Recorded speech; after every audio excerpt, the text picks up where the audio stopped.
नमस्कार रसिक मित्र हो. अखिल भारतीय मराठी नाट्य परिषद शाखा इचलकरंजी, महाराष्ट्र साहित्य परिषद शाखा Ichalkaranji, rotary club of Ichalkaranji central व मनोरंजन मंडळ इचलकरंजी या चारही संस्थांच्या वतीने सुरू असलेला उपक्रम पुस्तकाच्या पानोपानी. आत्तापर्यंत झालेल्या सर्व भागांना आपला मिळालेला उदंड प्रतिसाद याबद्दल आपणा सर्वांचे मनपूर्वक आभार. आजच्या भागामध्ये आपण ऐकणार आहोत श्रेष्ठ कथालेखक जी. कुलकर्णी यांची नातेसंबंधावर आधारित एक तरल कथा राणी. सादर करीत आहेत प्राध्यापक अशोक दास. व त्यानंतर आपण ऐकणार आहोत प्रसिद्ध कवी बाभ बोरकर यांची निसर्ग कविता. सादर करीत आहेत सौ हर्षदा मराठे. नमस्कार रसिको, मी आपल्यासमोर सादर करतो आहे जी. कुलकर्णी यांची राणी नावाची कथा.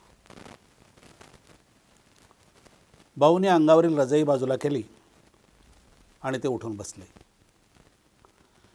एखादा आरसा पुसल्याप्रमाणे त्यांचे मन स्वच्छ झाले होते आणि सारे शरीरही सावरीच्या कापसाप्रमाणे हलके हलके आणि ताजेतवाने वाटत होते.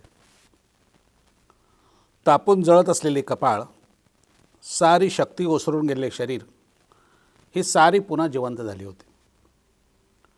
पुन्हा एकदा सारे जग धुतल्याप्रमाणे वाटत होते. खोलीत मंद ठिपकत असलेली घड्याळाची टिकटिक म्हणजे मनाला फुटत असलेली नवी पालवी असे त्यांना क्षणभर वाटले व उल्हासाने त्यांना थरथरल्यासारखे झाले.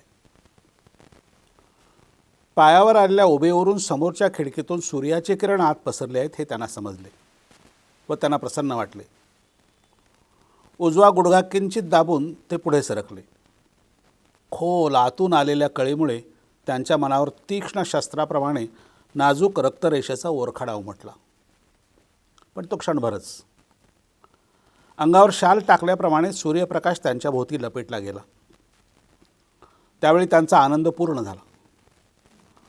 आळोखे देत किंचित थरथरणारे विरलेले हात त्यांनी प्रकाशात धरले आणि जणू प्रत्यक्ष उचलून घडी घालता येण्याजोग्या त्या सांद्र उष्ण प्रकाशाचा स्पर्श होताच ते किंचित हसले आणि त्यांना राणीची आठवण झाली.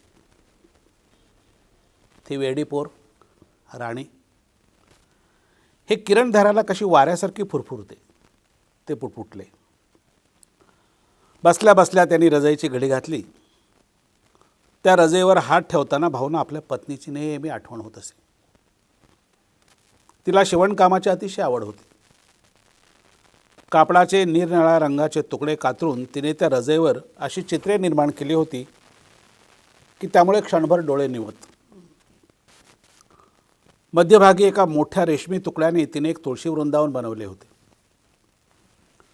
त्यामागे दोन्ही बाजूला अगदी सारख्या फांद्या असलेले चौकोनी चौकोनी पानाचे एक लाल भडक झाड होते. ते झाडही त्या तुळशी कट्ट्यातूनच उगवल्यासारखे वाटे. सारे एखाद्या स्वप्नातल्याप्रमाणे खाजगी आणि मोहक होते. भाऊ पुष्कळदा मध्ये जागे झाले की मिणमिणत्या दिव्याच्या धुरकट प्रकाशात ती सारखी काहीतरी शिवत असलेली दिसे. पण भाऊंचे चाहूल लागताच सारे भराभर गाठोड्यात कोंबून ती उगाचच एखादे जोनेरे हाताळू लागे. भाऊ किंचित हसत, बरं आहे, दाखवू नको आम्हाला, पण उद्या दुपारी शेजारी गेलीस की सारी गाठोडी मी उघडून पाहणार आहे. एक दिवसाची मी मुद्दाम रजा घेतली आहे त्यासाठी. तीही नुसती हसे. कारण प्रथम जरी ते गाठोडे कपाटात लपवून ती जात असे तरी ती धमकी तिच्या परिचयाची झाली होती आणि एक दिवस ती वाट पाहत असलेली संधी आली. भाऊ खिडकीपाशी बसले होते. पण तीमधून येणाऱ्या पट्ट्याच्या चौकटीबाहेर हाडे चिमणारी थंडी पसरली होती आणि उन्हाच्या आत बसलेला माणूस बाहेर पडताच त्याच्यावर झडप घालण्यासाठी वाऱ्यावर भोवताली हिंडत होती. अगं, आणखी एखादं पांघरायला आण काहीतरी, भाऊ किंचित कुजबुजत म्हणाले. ती हसली आणि तिने ती रजाई अंगावर आणून घातली. त्यावर प्रकाश पडताच निरनिराळे रेशमी तुकडे झगमगून इतके सुंदर दिसू लागले की असं म्हणून भाऊ क्षणभर स्तब्ध झाले. समोर समाधानाने उमललेली ती उभी होती. केळीसारखी नितळ, सडपातळ, साधी. त्या क्षणी आपल्या जीवितातील केवढ्या मोठ्या आनंदाला ती जबाबदार आहे याची त्यांना उत्कट जाणीव झाली. पण त्याचबरोबर गेल्या 4 महिन्यात विशेषतः तिच्यात किती विलक्षण फरक पडला आहे हेही त्यांच्या लक्षात आले. तिच्या दुध्या रेशमी लडीप्रमाणे दिसणाऱ्या कपाळावरील शीर टचटचीत हिरवट वाटत होती. कोणीतरी आतून ओढल्याप्रमाणे डोळे खोल गेले होते आणि चेहऱ्यावर आयुष्यातील ऊन पावसाच्या अनुभवाने येणारी मूक सहनशीलता, सारे स्वीकारण्याची अबोल वृत्ती आता स्पष्ट दिसू लागली होती. खडकाळ उतरणीवरील मुठभर झुडपात मध्येच दिसणाऱ्या एखाद्या लाल फळाप्रमाणे तिच्या हसण्यातही केविलवाना पीळ होता. आयुष्याच्या झगड्यात हे हास्य मिसळून त्यांच्यापुढे ठेवण्यात तिला विलक्षण श्रम पडले. हे सारे आपल्यासाठी झाले. चाफ्यासारख्या तिच्या बोटांना भेगा पडून नखे कुरतडल्यासारखी झाली. हे दिसताच त्यांचे मन पोकळ झाले आणि आतील घरट्यातून पिसासारख्या अनेक आठवणी पिसाप्रमाणे भुरभुरल्या. अंगावर रजई घालून समोर उभे असले ते भाबडे चित्र त्यांच्या स्मृतीवर कायम कोरले गेले. कारण त्यानंतरच्या तिच्या आयुष्याची कल्पना ही त्यांना तीक्ष्ण धार असलेल्या शस्त्राप्रमाणे वाटत होती. त्या बाळंतपणात असह्य वेदनेने झालेले तिचे हाल आणि त्या जीवघेण्या झगड्यानंतर तिच्या चेहऱ्यावर गोठलेली पिवळी शांतता त्यांना पुष्कळदा वाटे की मनुष्याचे वय जसे वाढत जाते तसे नव्या अनुभवापेक्षा जुन्या स्मृतीनेच त्याचे मन जास्त होरपळते. पण त्यांना असेही वाटे एका दृष्टीने ती गेली हेच बरे झाले. नाहीतर आपले अधू गुडघे आणि दृष्टीहीन डोळे विझून गेलेल्या पणत्या पाहून तिच्या डोळ्यातील धारेला खळ पडला नसता. तिच्याकरता आपले डोळे होते. ती गेली आणि आपली दृष्टीही गेली. कारण त्यांच्या जगाचा रंग अंधारा होता, गडद, मखमली, काही वेळा वेढून गुदमरून टाकणारा. त्याला अनेकदा उष्णता असे. कपबशी, औषधाच्या बाटल्या याच्या आकाराचे कंगोरे असत किंवा राणीच्या अवखळ मृदू केसाचा स्पर्श असे. तिच्या तोंडाला अद्याप येणारा दुधाचा आकर्षक वास त्यातून येई. पूर्वीच्या जीवनातील अनेक प्रसंग, अनेक व्यक्ती त्या विशाल काळ्या कधीही न संपणाऱ्या पडद्यावरून सावकाश फिरत असत.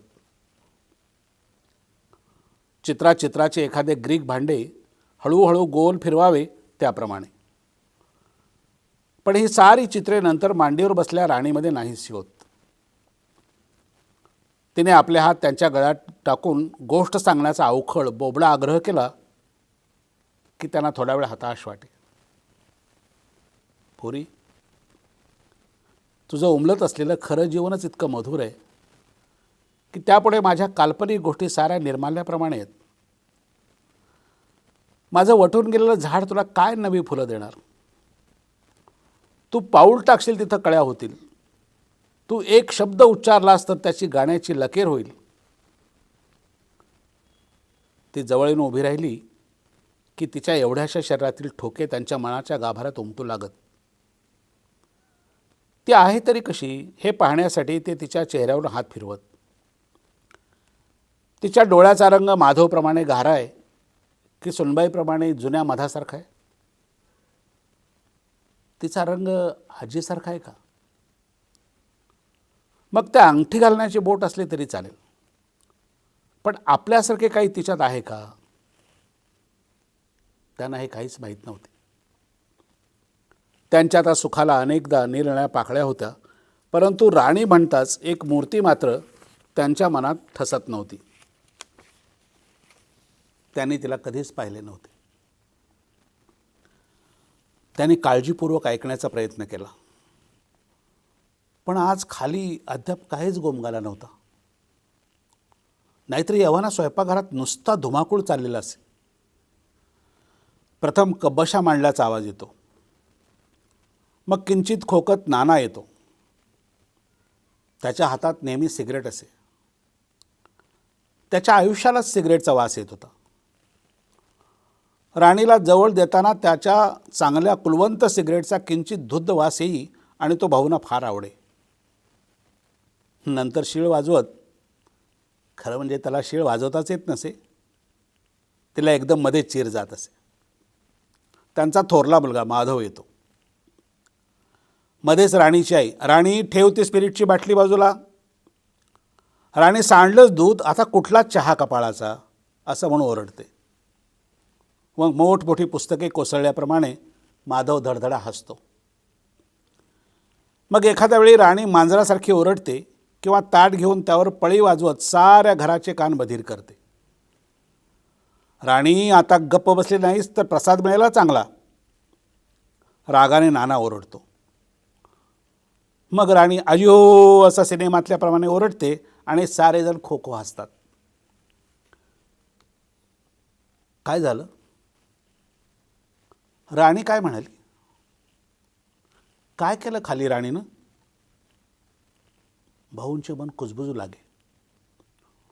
उत्सुकतेने ते चवड्यावर उभे राहत असत. आपणालाही दररोज खाली का चहाला बोलवत नाहीत असे त्यांना क्षणभर वाटे. ते ताबडतोब तो कुसळासारखा विचार काढून टाकत आणि कारण माहीत नसतानाही लबाडपोर असं म्हणून स्वतःशीच हसत. घरातील स्वयंपाकीण रमा काकू त्यांचा चहा वरच आणून देत असे. त्यात पुष्कळदा चहाची पाने तरंगत असत. त्यांना काय दिसते कपाळ असं म्हणत ती तो तसा त्यांच्यापुढे ठेवत असे. जेवण खाण चहा यापुरताच का आपला संबंध आहे खालच्या जगाशी, असे त्यांना अनेकदा वाटे. ऑफिसमध्ये काय झाले, नानाने कोणते सिनेमे पाहिले, हे का ते आपणाला सांगत नाहीत. पण नंतर लगेच त्यांचे मन अंग दुमडून अगदी लहान लहान होत असे. त्यांचे जीवन आपल्यासारखे अपंग नाही. आपण काय एखाद्या झाडासारखे आहोत. झाड वाढत नसलं की ते मरत असतं. आता आठवणी देखील सावकाश तरळत जमिनीवर निशब्द पडणाऱ्या पानाप्रमाणे गळून जात आहेत. शेवटचे थेंब निथळून जाण्यासाठी भांडे पालथे घालावे तसे आपल्या आयुष्यात पालथे घातले आहे. राणीचा आवाज, तिच्या छातीत पडद्याआड पडणारे ठोके, तिची गळ्याभोवतालची मिठी, एवढा धागा आता उरला आहे आपल्यात आणि खालच्या रसरशीत जिवंत उष्ण जगात. पण खाली अद्यापही हालचाल नाही. शांततेवर आवाजाचा ओरखाडा नाही. गडबडीच्या पावलाचा ठसा नाही. आज खाली झालंय तरी काय? नाना माधव कुठे आहेत? आणि काल रात्रीच्या पाप्यासाठी राणीला का बरोबर आणलं नाही? का? काय? त्यांचे मन बावरले. कपाळावर आठ्या पडल्या, पुन्हा विरल्या. कानोशाला आवाजाचा थेंब मिळाला नाही. वेड्या वाकड्या कुशंकाचा 1000 पायाचा किडा मोठा मोठा होऊ लागला आणि भीतीने त्यांचे अंग हुळहुळले. जिन्यावर रमा काकूची दणकट पावलं वाजली. तिनं चहा आणला होता. तिने कप त्यांच्यापुढे ठेवला व त्यांचा हात कपाला लावला. लाकडाच्या फोडीव काटेरी ढलपीसारखा हात, बुळबुट कप, थंडगार चहा. आज बरं वाटतंय तुम्हाला? ताप गेला वाटतं ओसरून? तिनं विचारलं. तिच्या आवाजात प्रेमळपणा नव्हता, पण कठोरताही नव्हती. आपली किंमत सारी 30 रुपयाची ही जाणीव होती. त्यात वटलेल्या झाडावर दगड मारताच येणाऱ्या मृत आवाजाचा रिकामेपणा होता. बरं म्हणजे काय, छान. झोपही मला चांगली लागली, भाऊ उत्साहाने म्हणाले. खाली मंडळी अद्याप कशी उठली नाहीत हे विचारण्याचे त्यांच्या तोंडावर आले होते. पण त्यांना निष्कारण हुरहुर वाटत होती. बेचैन होऊन त्यांचे मन तापल्यासारखे झाले. त्यावर वेड्या वाकड्या काळ्या किड्याची चित्रे उमटत होती. त्यांनी चहाचा एक घोट घेतला आणि कप खाली ठेवला. राणी उठली नाही अजून? त्यांनी भीत भीत विचारले. रमा काकू एक कापडाची घडी घालत होती. ते कापड खाली निसटून पडले. तिचा चेहरा कुस्करल्यासारखा झाला. तिच्या लालसर डोळ्याच्या कडा ओल्या झाल्या, पण लगेच त्या खऱ्या चेहऱ्यावर पडदा सोडावा त्याप्रमाणे सारे नाहीसे झाले. एकदम लागलेली ही ठेच विसरून तिच्या चेहऱ्याने नेहमीचा मुखवटा चढवला. तिने कब्बशी उचलली. जाण्यासाठी ती वळली. राणी 3 दिवसापूर्वी गेली. 2 दिवस ती आजारीच होती. ती म्हणाली, हां, मग मला का सांगितलं नाही कोणी? भाऊंचा आवाज साचपडत म्हणाला, तुम्हाला? त्याच ओल्या पिळ्यासारख्या आवाजात रमा काकू म्हणाले, तुम्ही तर सारा आठवडाभर शुद्धीवर तरी होता का? नानासाहेब आणि डॉक्टर सारखे बसून असायचे तुमच्यापाशी कालपर्यंत. ती गेल्यावर भाऊनी पुन्हा ते शब्द उच्चारले. राणी 3 दिवसापूर्वी गेली. पोरगी जाताना भेटली सुद्धा नाही. भेटली नाही. राणी 3 दिवसापूर्वी गेली. आता मात्र समोरील काळा पडदा आग लागल्याप्रमाणे लाल भडक झाला. त्या शब्दांचा विषारी अर्थ त्यांच्या मनात वाऱ्याप्रमाणे भरला आणि ते चिरडल्याप्रमाणे तळमळू लागले. राणीचा प्रत्येक शब्द दुरून येणाऱ्या घंटेच्या नादाप्रमाणे ऐकू येऊ लागला.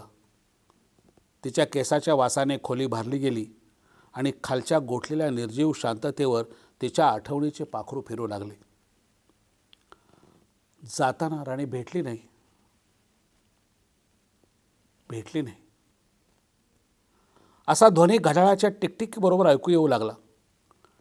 राणीचे शब्द, राणीचे बेबंद केस, तिच्या गालाचा उष्ण मृदू स्पर्श, तिच्या ओठाचा दुधाचा वास या साऱ्यांचं एक वस्त्र बनलं आणि रजईच्या जोडीने हिरव्या पिवळ्या वेड्या वेगाने त्यांच्या भोवती फिरू लागलं.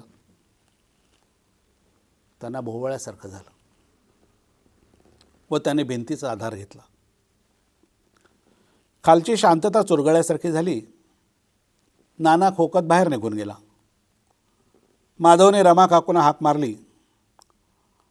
मला यायला फार उशीर होईल हं, असं म्हणत तोही बाहेर पडला. पायरीचा सैल दगड पुन्हा वाजला. थोडा वेळ गेला.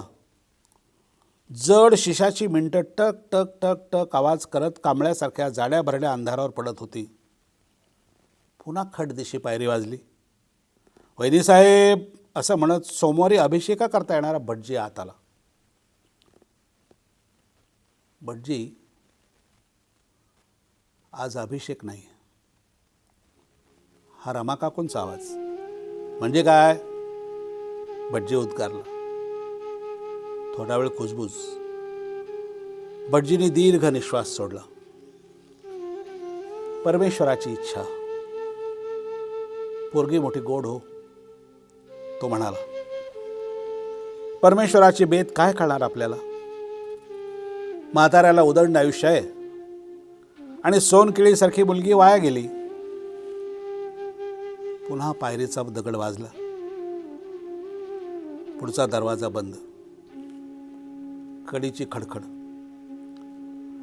म्हाताऱ्याला उदंड आयुष्य आहे. इतका वेळ मूक बधीर झालेल्या मनावर प्रहार झाल्याप्रमाणे आता मात्र त्याला झरझरा पाझर फुटले. भाऊनी दोन्ही गुडघ्यात मान घातली व ते स्फुंदू लागले. त्यांच्यापुढे आपल्या पत्नीचा चेहरा उभा राहिला.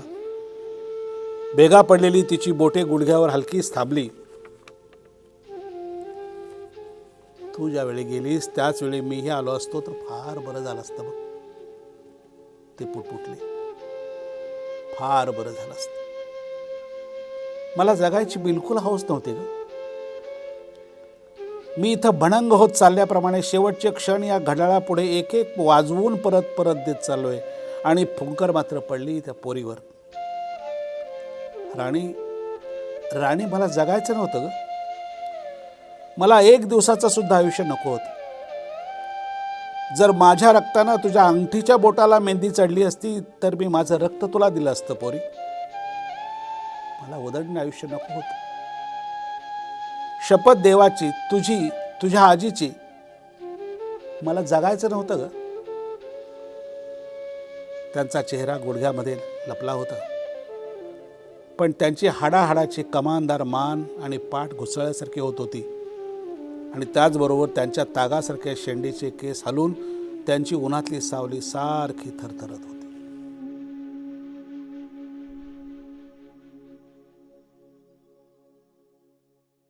आत्ता आपण ऐकलीत राणी ही जी कुलकर्णी यांची कथा. सादर केली होती प्राध्यापक अशोक दास यांनी. यानंतर आपण ऐकणार आहोत सुप्रसिद्ध कवी बा.भ. बोरकर यांची एक निसर्ग कविता जलद भरुनी आली. सादर करीत आहेत सौ हर्षदा मराठे.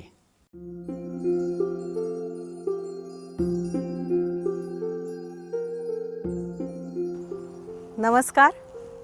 कविवर्य बा.भ. बोरकर यांच्या चांदणवेल या कविता संग्रहातली गडद निळे ही प्रसिद्ध तालबद्ध कविता मी आता आपल्यापुढे सादर करते आहे.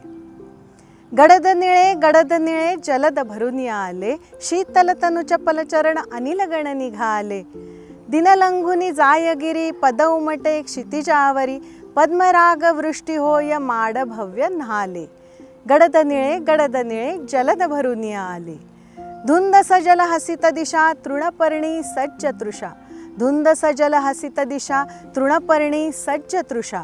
तृप्तीचे धनघनात बघुनी मन निवाले. गडद निळे जलद भरून आले. उतट बघुनी हरि करुणा हरित धरा हो गहना, मंदाकिनी वरुनी धवल विहग वृंद डोले. शीतल तनु चपल चरण अनिल गण निघाले. रजत नील ताम्र नील स्थिर पल जल पलसलील, हिरव्या तटी नावांचा कृष्ण मेळ खेळे. गडद निळे जलद भरून आले. मीन चमकुनी उसळे जलवलई रव मिसळे, नवथर रसरंग गहन करीती नयन ओले.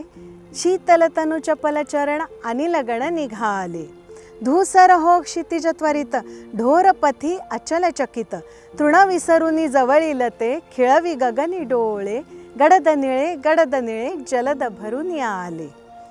टप टप टप पडती थेंब, टप टप टप पडती थेंब, मनीवनीचे विजती डोंब. वत्सल ये वास भूमी आशीर्वच बोले. गडद निळे जलद भरून आले. गडद निळे जलद भरून आले. धन्यवाद. रसिक हो, साहित्य आणि वाचन संस्कृती जोपासण्यासाठी आपण हा उपक्रम सुरू केलेला आहे. या उपक्रमास लाईक करा, जास्तीत जास्त मित्रांपर्यंत पोहोचवण्यासाठी शेअर करा. मनोरंजन मंडळ इचलकरंजी या पेज व चॅनेलला आवर्जून सबस्क्राईब करा. आणि हो, बेल आयकॉनवर क्लिक करायला विसरू नका. भेटूया पुढच्या मंगळवारी नवीन कथा आणि कवितेसह. धन्यवाद.